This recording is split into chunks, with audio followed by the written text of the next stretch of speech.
அனைவருக்கும் வணக்கம். இன்னைக்கு சட்டமன்றத்தில் மரியாதைக்குரிய முதல்வர் திரு விஜய் அவர்கள் பேசியிருக்கிறாப்புல. நம்ம எல்லாரும் கேட்டுக்கிட்டு இருந்தோம். முதலமைச்சர் பேசவே மாட்டாப்புல, வாயே திறக்க மாட்டாப்புல, சட்டமன்றத்தில் உம்முனே உட்காந்துக்கிட்டு இருக்காப்புல, இப்படி திரும்புறாப்புல, அப்படி திரும்புறாப்புல, மேலே பார்க்குறாப்புல, கீழே பார்க்குறாப்புல. தயவு செஞ்சு அவரை பேச சொல்லுங்க. பேசினாவது அதை தெளிவு பிறகுதான் பார்ப்போம். ஏன்னா கடந்த 40 நாட்களில் ஒரு அப்பட்டமான ஒரு சர்க்கஸ் கூடார மாதிரி தமிழ்நாடு மாறிடுச்சு. கிட்டத்தட்ட எக்கச்சக்க பிரச்சனைகள், மின்வெட்டு பிரச்சனை, தண்ணீர் இல்லாத பிரச்சனை, அடிப்படை வசதிகளில் 1008 கோளாறுகள், இது போக சட்டம் ஒழுங்கு ஒட்டுமொத்தமாக சீர்கெட்டு போய் கிடக்கு. சொன்ன வாக்குறுதிகள் எதையும் நிறைவேற்றுவதற்கான முன்னெடுப்பை எதையுமே எடுக்கலை.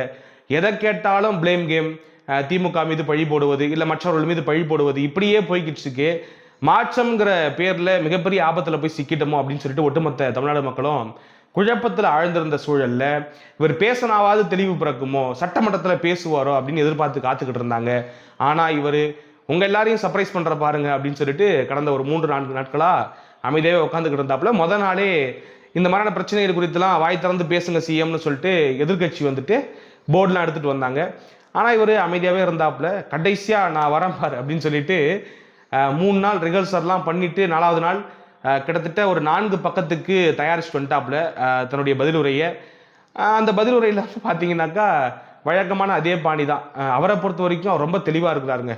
தன்னுடைய தொண்டர்கள் யார், தன்னுடைய தொண்டர்களுக்கு எது தேவை, எது அவர்களுக்கு தீனி அப்படிங்கிறத முழுமையாக புரிஞ்சுக்கிட்டு, இப்போ திமுக அதிமுக தொண்டர்கள் இருக்காங்கனாக்கா அவங்களுக்கு அரசியல் ரீதியான புரிதல் இருக்கும். அவங்க கடந்த காலங்களில் இருந்தே அரசியலை பார்த்துக்கிட்டு இருக்கிறாங்க. அவங்களுக்கு எது தேவைங்கிற அந்த உணர்தல் இருக்குல்ல, அந்த உணரக்கூடிய இடத்துல அவங்க இருக்கிறாங்க. தனக்கு என்ன தேவை, விவசாயம் சார்ந்த பிரச்சனைகள் தனக்கு இருக்கு, தொழில் சார்ந்த பிரச்சனைகள் தனக்கு இருக்குது, இதை தாண்டி உரிமை சார்ந்த பிரச்சனைகள் இருக்குது. இப்படி எல்லா விஷயத்தையும் தனக்கு என்ன தேவைங்கிறத உணர்ந்து செயல்படக்கூடிய ஆட்களா, அரசியல் புரிதல் உள்ள ஆட்களா இருக்கிறாங்க. அந்த தொண்டர்களை ஏமாற்றுவது ரொம்ப ரொம்ப கடினம். ஆனால் விஜய் ரசிகர்களை பொறுத்த வரைக்கும் அவங்களுக்கான தேவைங்கிறது வந்துட்டு விஜய் அவர்கள் பேசக்கூடிய அந்த பேச்சு ஒரு 20 ரீல் கண்டென்ட்டாக மாறுமா, அதை நம்ம ஸ்டேட்டஸாக வச்சு ஃபயர் விட முடியுமா? மற்றபடி விஜய் ஆட்சி நடக்கக்கூடிய கோளாறுகள் பற்றி அவங்களுக்கு கவலை கிடையாது. விஜய்க்கு நிர்வாகத்திறன் இருக்கு, அதை பற்றி கவலை கிடையாது. விஜய் இதையெல்லாம் மடைமாற்றி வேற ஏதாவது ஒன்று பேசிக்கிட்டே இருந்தால் போதும் அவங்கள பொறுத்த வரைக்கும் கடந்த காலங்களில் விஜய் அஜித் ஃபைட்டில் ஃபயர் விட்டு பழக்கப்பட்டவங்க. இப்போ திமுக தாவேகா இந்த அரசியல் எக்கோசிஸ்டத்தில் ஃபயர் விட்டு வாழ்ந்துட்டா போதும். அதுதான் அவங்களுடைய 3 வேளை பசியை போக்குவதற்கான உணவாக இருக்குது இப்போதைக்கு. என்ன பசினாக்கா அந்த ரசிக வெறி பசி. அவர் மீது கொண்டிருக்கக்கூடிய அந்த ஈர்ப்பின் காரணமாக இவருடைய அரசியலே அப்படி தான் கட்டமைக்கப்பட்டிருக்கிறது. அப்போ அதை அவர் சரியாக புரிஞ்சு வச்சுக்கிட்டு அவங்களை ட்ரிகர் பண்ணால் போதும், எல்லா விஷயத்தையும் இந்த மாதிரி அணுகுனா போதுங்கிறத புரிஞ்சு வச்சுக்கிட்டு சட்டமன்றத்தையும் ஒரு பிரச்சார மேடையாக மாற்றிருக்கிறாப்புல, சினிமா ஷூட்டிங்காக மாற்றிருக்கிறாப்புல. அவரை பொறுத்த வரைக்கும் ஸ்டார்ட் கேமரா ஆக்ஷன் அப்படின்னு சொல்லிட்டா போதுங்க, பிச்சு உதருவாப்புல, ஆக்டிங்லாம் பறக்கும். அந்த லெவலில் பார்த்தீங்கன்னாக்கா இன்னைக்கு கொடுத்த ஸ்பீச்சில் பல ஆக்ஷன், பல ட்ராமா, பல பஞ்ச் டைலாக்ஸ்கள்லாம். நீங்கள் ஈவில்னு சொன்னீங்கன்னா நான் உங்களை டெவில்னு சொல்லுவேன், நான் 5 நிமிஷம் பேசுனதுக்கு ஆடி போச்சு கொளத்தூர், இப்படி எக்கச்சக்க பஞ்ச் வசனங்கள்.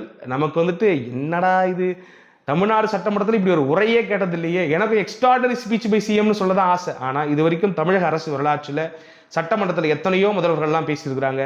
நான் பல பேருடைய உரையை வாசிச்சிருக்கேன் புத்தகத்தில். எம்ஜிஆருடைய உரையை வாசிச்சிருக்கிறேன், அண்ணாதுரையினுடைய உரையை வாசிச்சிருக்கிறேன், கலைஞர் ஐயா அவர்களுடைய உரையை வாசிச்சிருக்கிறேன், அம்மையார் ஜெயலலிதா அவர்கள் பேசின பேச்சுக்களை நேரடியாக பார்த்துருக்கிறேன். அதே போல் எடப்பாடியார் அவர்கள் பேசுனதை பார்த்துருக்கிறேன், ஐயா ஸ்டாலின் அவர்கள் பேசுனதை பார்த்துருக்கிறேன்.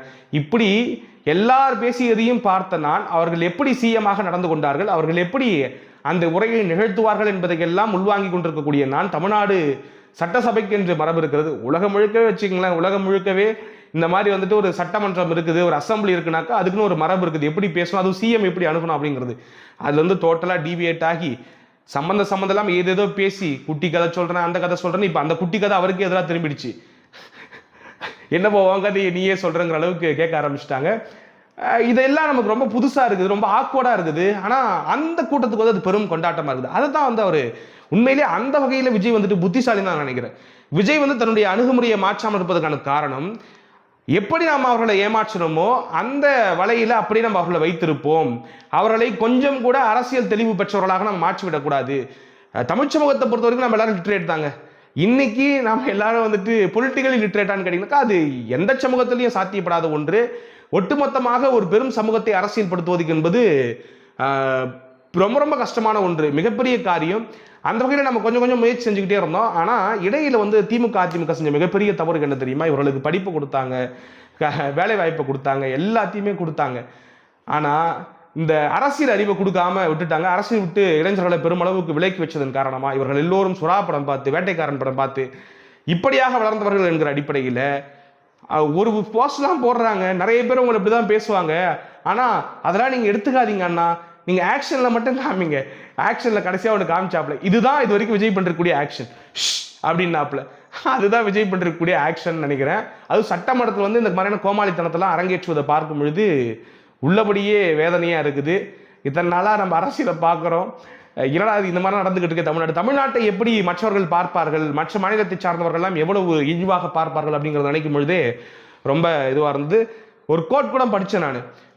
ஒரு அரசவையில் ஒரு கோமாளி போனால், ஒரு சர்க்கஸ் கோமாளி போனால், அந்த கோமாளி அரசனாகிட மாட்டான், மாறா அந்த அரசவை வந்துட்டு சர்க்கஸ் கூடாரமாக மாறிடும்னு சொல்லிட்டு ஒரு துருக்கிய பழமொழி ஒன்று எல்லாரும் ஷேர் பண்ணிக்கிட்டு இருக்காங்க. உள்ளபடியே அப்படித்தான் நடக்குதோ. ஏன்னா விஜய் அவர்கள் இந்த பஞ்சு வசனங்கள்லாம் பேசுறப்ப விசில் அடிக்கிறாங்க, ஏதோ தியேட்டர் மாதிரி மாத்திக்கிட்டு இருக்காங்க, கத்துறாங்க. எனக்கு ஒண்ணுமே புரியல என்ன நடந்துகிட்டு இருக்கு அப்படிங்கிற மாதிரி. ஒவ்வொரு விஷயத்தையும் நீங்க அவர் வந்து தொடர்ச்சியா எம்ஜிஆரையும் அண்ணா அவர்களையும் குறிப்பிட்டு நாங்க புரட்சி செஞ்சோம் சொல்றாப்புல. நான் விஜய் அவர்களுக்கு என்ன வேண்டுகோள் வைக்கிறேன்னா, இன்னைக்கு கூட அந்த உரையில சொல்லிட்டு இருக்கிறாப்புல, உங்களுக்கு வாய்ப்பு கிடைச்சா எம்ஜிஆர் அவர்களுடைய உரையோ அல்லது பேரறிஞர் பிறந்தகை அண்ணாவினுடைய உரையையோ எடுத்து படிங்க, வாசிங்க, அந்த குறிப்புகள்லாம் எடுத்து பாருங்க.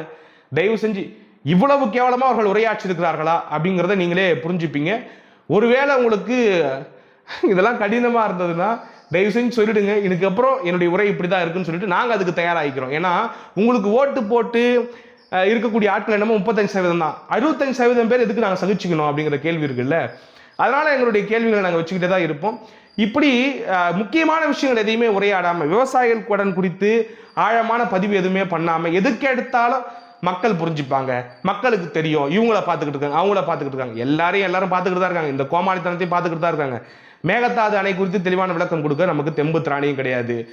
ரெண்டாவது, இந்த மத்திய மாநில அரசுகளுக்கு இடையேயான அந்த உறவை பற்றிலாம் பேசியிருக்கிறாப்புல. நம்ம வந்து ஆரம்பத்துலேருந்தே உங்களை பார்த்துக்கிட்டு இருக்கிறோம். உங்களுக்கு பிஜேபி எதிர்ப்புங்கிறது சும்மா அது சொல்லளவில் தான் அப்படிங்கிறது எல்லாருக்கும் தெரிஞ்ச ஒன்று தான். ஒன்று நமக்கு திடமாக அதில் இருக்கணும், அப்படி இல்லாட்டி வெளிப்படையாக சொல்லிட்டு போகணும். அதை விட்டுட்டு இவர் என்னமோ அரசியல் ரீதியாக தேர்தலுக்கு முன்னாடிலாம் வந்துட்டு பயங்கரமாக கடுமையாக எதிர்த்த மாதிரியும், இப்போதான் நிர்வாக அணுகுமுறைக்காக ஒன்றிய அரசோட மாநில அரசு பேசுகிற விஷயத்தை நீங்கள் தொடர்பு படுத்தாதீங்கன்னா சொல்லிக்கிறாப்புல. அந்த கதையெல்லாம் வேணாம், சரி அதெல்லாம் விட்டுருங்க, அது அவர் பாடு, அது நமக்கு பிரச்சனை கிடையாது. அவர் ஏதாவது பண்ணி பேசி திட்டங்களை கொண்டு வரட்டும், பணத்தை பெற்று வரட்டும், நமக்கு செய்யட்டும், அதெல்லாம் நம்ம அப்புறம் பேசுவோம். ஆனால் இந்த உரைங்கிறது அப்பட்டமான ஒரு உரை, கேலி கூத்தான ஒரு உரைங்கிறதுல எனக்கு எல்லளவும் மாற்று கருத்தே கிடையாது. அவர் பேசின எல்லா விஷயமே அதனால் ஞாபகம் வச்சு கூட முடியல, அந்த அளவுக்கு தான் இருந்துச்சு. என்னை வந்து எதிர்க்க பார்த்தாங்க, என்னை வந்துட்டு அழிக்க பார்த்தாங்க 2.5 வருஷத்தில். நான் வந்து பார்த்தீங்கன்னாக்கா அப்பையிலேருந்தே மக்கள் சேவை செஞ்சுக்கிட்டு இருக்கிறேன். எனக்கு கருத்து தெரிஞ்சு நான் வந்துட்டு அந்த ரொட்டி பால் திட்டத்தையும் பார்த்தது கிடையாது, படிப்பகத்தையும் பார்த்தது கிடையாது. ஒரு 4 ஊரில் 4 விஷயத்தை திறந்து வச்சுட்டு அன்றைய தன்னுடைய படங்கள் ஓடுவதற்காக செய்யப்பட்ட விளம்பரங்களாகத்தான் அது இருந்ததே தவிர மக்கள் நோக்குக்காக, மக்களுடைய நலனுக்காக செஞ்ச மாதிரி ஒரு காரியம் கிடையாது. அப்படியானால் எங்கே பார்த்தாலும் திறந்திருக்கணும் இல்லையா? அந்த மாதிரியான விஷயங்களை உங்களுக்கு எவ்வளவு கிளைகள் இருந்தது, இந்த மாதிரியான மன்றங்கள் இருந்தது. நான் இது வரைக்கும் அந்த மாதிரியான ஒரு விஷயம், நல்ல விஷயம் நடந்து நான் பார்த்ததே கிடையாது. ரொம்ப சொற்பமாக அங்கங்கே நடக்கக்கூடிய விஷயங்களை, அப்புறம் இந்த குருதி கொடை கொடுக்கறது, இதெல்லாம் வந்து தன்னுடைய வாழ்நாள் சாதனையாக பேசிக்கிட்டு இருக்கிறான். அப்படி நான் என்ன கேட்குறேன், அரசியல் காலத்தில் இதெல்லாம் நிறைய என்ஜிஓஸ் பண்ணிக்கிட்டு இருக்கிறாங்க. எல்லா அரசியல் கட்சிகளும் அவங்களுடைய தலைவருடைய பிறந்த நாளுக்கு பண்ணுறாங்க, எல்லா நடிகருடைய ரசிகர்களும் பண்ணுறாங்க. இதெல்லாம் ஒரு பெரிய விஷயம் மாதிரி. அரசியல் களத்தில் என்ன பணியாற்றிருக்கிறீங்க, என்ன போராட்டத்தில் வீரியமா 2-3 போராட்டத்தை அடையாள போராட்டத்தில் போய் உட்காந்துட்டு, ரஜினி கூட போராட்டத்தை உட்காந்துருக்காப்ல, சத்யராஜ் உட்காந்துருக்காப்ல, எல்லா நடிகர்களும் தான் நடிகர் சங்கங்கள் அப்பப்போ போராட்டத்தை கூட்டிட்டு இருக்குது. இதெல்லாம் ஒரு பெரிய பேச்சுன்னு. அரசியல் களத்தில் மக்களோட மக்களாக நின்று எத்தனை நாள் நீங்கள் போராட்டம் பண்ணியிருக்கிறீங்க, எத்தனை வாட்டி ஜெயிலுக்கு போயிருக்கிறீங்க, வழக்கு வாங்கியிருக்கிறீங்க, ஏதாவது ஒன்று சொல்ல முடியுமா? ஒன்றுமே கிடையாது. நம்ம வேலையெல்லாம் என்னவா இருந்தது, டேக்ஸ் கட்டாமல் ஏமாத்துறது, இப்படி ஒவ்வொரு விஷயமா படுகேவலங்களை நிகழ்த்தி விட்டு குட்டி கதை சொல்கிற இந்த மாதிரியான காமெடி எல்லாம் பண்ணிக்கிட்டு நிறைய விஷயங்கள், அதாவது வெறும் நீங்கள் பண்ண மிகப்பெரிய சாதனை. நான் இன்னைக்கும் ஒத்துக்கிறேன், நீங்கள் ஒரு சிறந்த என்டர்டெய்னர், அதில் மாற்று கருத்தே கிடையாது. அந்த என்டர்டைன்மெண்ட்டோட நிறுத்திக்கிங்க. ரெண்டாவது, ஐயோ அதுக்கப்புறம் இதான் ஹைலைட் காமெடி, படங்களில் ஒரு பயங்கரமாக அரசியல் அறிவை புகுத்துனாப்லையா, அதை எதை சொல்கிறாங்க, கத்தி படத்தில் அந்த 2-3 டைலாக்லாம் சொல்கிறாப்புன்னு நினைக்கிறேன். அதாவது ஒரு அரசியல் படம்னா என்னங்கிறத நீங்கள் முதல்ல போய் பார்த்து தெரிஞ்சுக்கிங்க. 2-3 பஞ்ச் வசனங்கள் அங்கங்கே பேசிட்டு ஊழலுக்கு எதிராக பேசினாராமா. ஐயோ, இந்த ஊழலுங்கிறத முதன்மையாக தூக்கிட்டு வர ஆள் வந்துட்டு ரொம்ப ரொம்ப ஆபத்தான ஆள். ஏன்னா ஊழலுங்கிறது ஒழிக்கப்பட வேண்டியது தான். தாங்கிட்ட அதை ஒழிப்பதற்கான நடைமுறை எதுவும் கிடையாது. இன்னைக்கு இப்போ என்ன நடந்துகிட்டு இருக்குன்னு எல்லாருக்கும் தெரியும். எந்த அலுவலகத்திலும் எதுவும் முழுமையாக அகற்றப்படலை அப்படிங்கிறது எல்லாரும் அறிந்த ஒன்று தான். எல்லாரும் தயாராகிட்டு இருக்கிறாங்க. என்னது, இந்த பட்ஜெட்லாம் தாக்கல் பண்ணதுக்கு அப்புறம் தான் ஒவ்வொன்றா வெளியில் வரும். இப்போவே சில குற்றச்சாட்டுகள்லாம் அமைச்சர்கள் மீது வர ஆரம்பிச்சிருச்சு. ஆக எல்லாமே, அதாவது மக்களை ஏமாற்றுவதற்கான வெற்று வசனங்கள். இந்த வசனங்களை ஏற்கனவே பழைய நிறைய பேர் வந்து பேசிட்டாங்க இந்த ஊழலை பற்றி. ஊழலை மட்டுமே முதன்மையாக பேசக்கூடியவர்கள் ஆபத்தானவர்கள். ஊழலையும் ஒரு அரசியல் பொருளாக வைத்து பேசக்கூடியவர்களை நம்பலாம் நீங்க.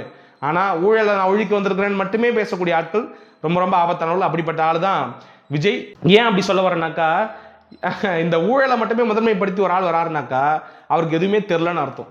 ஏன்னா அவருக்கு அரசியல் புரிதல் இருக்காது, எதுவுமே இருக்காது. கருத்தியல் இயக்கத்தை எப்படி வீழ்த்துவதுன்னு தெரியாம இதை மட்டுமே சொல்லி தொடர்ச்சியா அவங்கள வந்துட்டு ஒரு கிரிமினல்ஸ் மாதிரி இப்படி ஒரு விஷயத்தை முன்னெடுத்து போய் காட்டுச்சுனாக்கா வெறும் ஊழல் மட்டும் தான் 2 பேர் பண்ணிருக்காங்க போலயே, எல்லாம் சுருட்டாங்க போல. இது பொதுவாக மக்கள் கிட்ட இருக்கக்கூடிய ஒரு பேசு பொருள் இல்லையா, இவன் சுருட்டுறான் அவன் சுருட்டுறான்னு சொல்லிட்டு.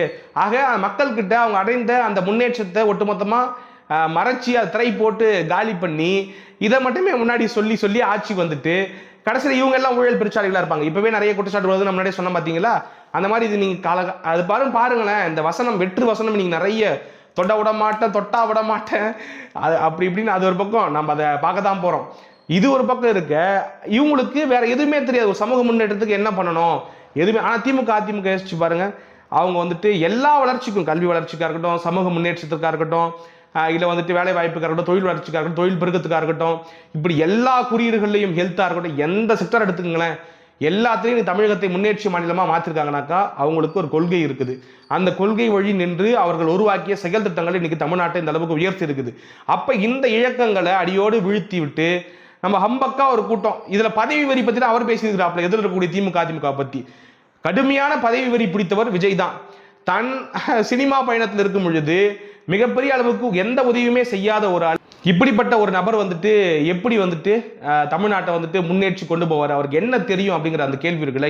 40 நாள் பாருங்களேன், எதுலையுமே ஒரு தெளிவு கிடையாது, ஒரு இலக்கு கிடையாது, எதுவுமே இல்லாத ஒரு ஆள்கிட்ட இன்னைக்கு ஆட்சி கொடுத்துட்டு வெறும் வெற்று கவர்ச்சியில மயங்கி போய் இன்னைக்கு ஏமாந்துருக்கக்கூடிய தமிழக மக்கள் வருத்தப்படுவாங்க. அதனுடைய வெளிப்பாடாக தான் இன்னைக்கு நடந்து கொண்டிருக்கக்கூடிய இந்த கூத்துக்கள்லாம் அப்படிங்கிறது என்னுடைய பார்வை.